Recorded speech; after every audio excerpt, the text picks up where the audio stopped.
بسم اللہ الرحمن الرحیم، اللہم صلی علی سیدنا و مولانا محمد وعلی آلہ وصحبہ بارک وسلم۔ کتاب الادب المفرد کا 26واں باب صلہ رحمی کا بیان۔ اس میں 3 روایات ہیں، اور پہلی روایت حضرت سیدنا ابو ایوب انصاری رضی اللہ تعالی عنہ سے روایت ہے کہ کریم آقا صلی اللہ علیہ وآلہ وسلم نے ارشاد فرمایا کہ ایک سفر میں ایک اعرابی دیہاتی سامنے آیا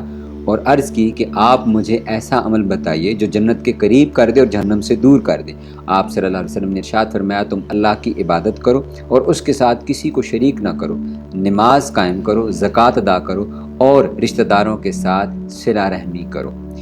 اسی باب کے اندر دوسری حدیث مبارکہ وہ حضرت ابو ہریرہ رضی اللہ تعالیٰ عنہ سے روایت ہے کہ کریم آقا صلی اللہ علیہ وسلم نے ارشاد فرمایا، اللہ تعالیٰ نے جب مخلوق کو پیدا کیا،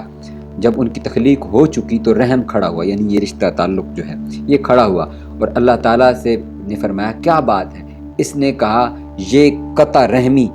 تیرے سے پناہ مانگنے کا مقام ہے، یعنی وہ لوگ جو رشتہ داری کو، رشتوں کو، تعلق کو توڑتے ہیں، فرمایا کہ یہ قطع رحمی، یہ پناہ مانگنے کا مقام ہے۔ تو اللہ رب العزت نے فرمایا کیا تو اس بات سے خوش نہیں کہ جو تجھے ملائے گا میں اسے ملاؤں گا، اور جو تجھے کاٹے گا میں اسے کاٹ دوں گا۔ اور رحم نے فرمایا اے رب ٹھیک ہے۔ اللہ تعالیٰ نے فرمایا یہ بات تیرے لیے طے کر دی گئی ہے۔ پھر سیدنا ابو ہریرہ رضی اللہ تعالیٰ عنہ نے فرمایا تم چاہو تو بطور تصدیق یہ آیت پڑھ لو جو سورہ محمد کی آیت ہے، بسم اللہ الرحمن الرحیم، فَهَلْ عَصَيْتُمْ إِن تَوَلَّيْتُمْ أَن تُفْسِدُوا فِي الْأَرْضِ وَتُقَطِّعُوا أَرْحَامَكُمْ۔ پھر اے منافقو، تم سے یہی امید ہے کہ اگر تم حکمران بن جاؤ تو تم زمین میں فساد کرو اور اپنے رشتے ناتے توڑ ڈالو۔ تیسری روایت ایک طویل حدیث مبارکہ ہے، وہ اس باب کے اندر حضرت سیدنا عبداللہ بن عباس رضی اللہ عنہما سے مروی ہے۔ انہوں نے اللہ تعالیٰ کے فرمان وَآتِ ذَا الْقُرْبَى حَقَّهُ وَالْمِسْكِينَ وَابْنَ السَّبِيلِ کی تفسیر کرتے ہوئے فرمایا کہ اللہ تعالیٰ نے پہلے جو سب سے زیادہ واجب حقوق ہیں ان کا حکم فرمایا، یعنی اللہ کی توحید اور والدین سے حسن سلوک، اور مال ہونے کی صورت میں اعمال میں سے افضل عمل کی رہنمائی فرمائی کہ قریبی رشتہ داروں کو اس کا حق دے اور مسکین اور مسافر کو بھی، اور مال نہ ہونے کی صورت میں یہ تعلیم دی کہ اگر تو اپنے رب کی رحمت روزی تلاش کرنے کی وجہ سے ان اعزہ و اقارب سے اعراض کرے تو ان سے نرم بات کہے، یعنی ان سے کہیے انشاءاللہ کوئی صورت نکل آئے گی، پھر آپ سے تعاون کریں گے،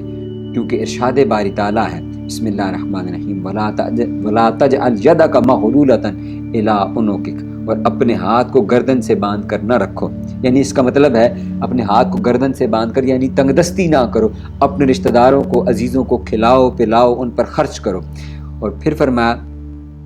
اس کا مطلب ہے کہ ایسا نہ ہو کہ آپ اسے بالکل کچھ نہ دیں اور جان چھڑا لیں۔ اور پھر فرمایا وَلَا تَبْسُطْهَا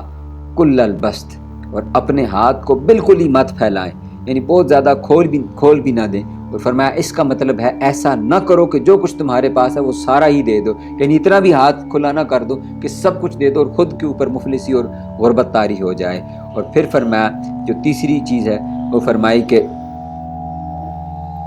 پھر ملامت زدہ اور تھکا ہارا ہوا بیٹھ کر رہا ہے، یعنی بعد میں آنے والا آپ کے پاس کچھ نہ پا کر آپ کو ملامت کرے اور آپ اپنے دیے پر حسرت اور افسوس کرتے رہیں، یعنی جو تیسری کیفیت فرمائی وہ یہ ہے کہ تم سب کچھ دے دو اور اپنے پاس کچھ نہ، اور بعد میں کوئی مانگنے والا آئے تو تم اسے کچھ نہ دے سکو۔ تو ان 3 روایات میں آپ دیکھیے جو چیز تھی کہ پہلی چیز جو اللہ رب العزت نے جو آقا علیہ السلام نے ارشاد فرمائی وہ یہ ہے کہ تعلق، صلہ رحمی، اس کو جوڑنا، اس کو اللہ رب العزت نے اپنی توحید، نماز جو فرض چیزیں ہیں، زکوٰۃ کے بعد معن بعد جس کا ذکر فرمایا وہ صلہ رحمی ہے۔ اور پھر دوسری چیز کیا تھی جو دوسری روایات، دونوں روایات سے ہمیں سمجھ میں آئی، وہ ان پر خرچ کرنا ہے، ان کے ساتھ تعلق کو جوڑنا ہے۔ دوسری روایت میں یہ منافقوں کی علامت بتائی ہے، فرمایا کہ اے منافقو، جو سورہ محمد کی آیت ہے، فرمایا کہ اے منافقو تم اگر حکمران بن جاؤ تو پھر تم کیا کرو گے کہ تم زمین میں فساد بھی کرو گے اور اپنے رشتہ داروں کے ساتھ تعلق کو توڑ ڈالو گے۔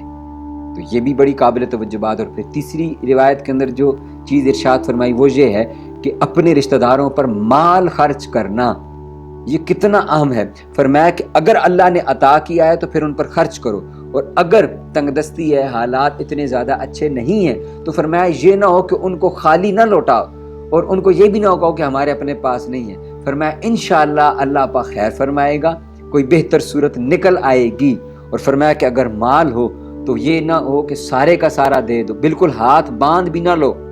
بالکل ہاتھ باندھ بھی نہ لو۔ پہلی کیفیت یہ ہے کہ بالکل ہاتھ باندھ کر نہ بیٹھ جاؤ۔ پھر فرمایا دوسری کیفیت یہ ہے کہ اتنا ہاتھ بھی کھلا نہ کر لو کہ کچھ بھی نہ بچے، اور جو بعد میں آئے مانگنے کے لیے تو ہم اس سے افسوس کرتے رہیں اور حسرت کرتے رہیں کہ کاش ہوتا تو میں اس کو بھی دے دیتا۔ لہٰذا سب کے اوپر خرچ کرنا، یہ رشتہ داروں کے اوپر خرچ کرنا، یہ آقا علیہ السلام کا قرآن مجید کا حکم ہے، اور اللہ رب العزت اس سے برکتیں عطا فرماتا ہے۔ اللہ رب العزت سے دعا ہے کہ عمل کرنے کی توفیق عطا فرمائے۔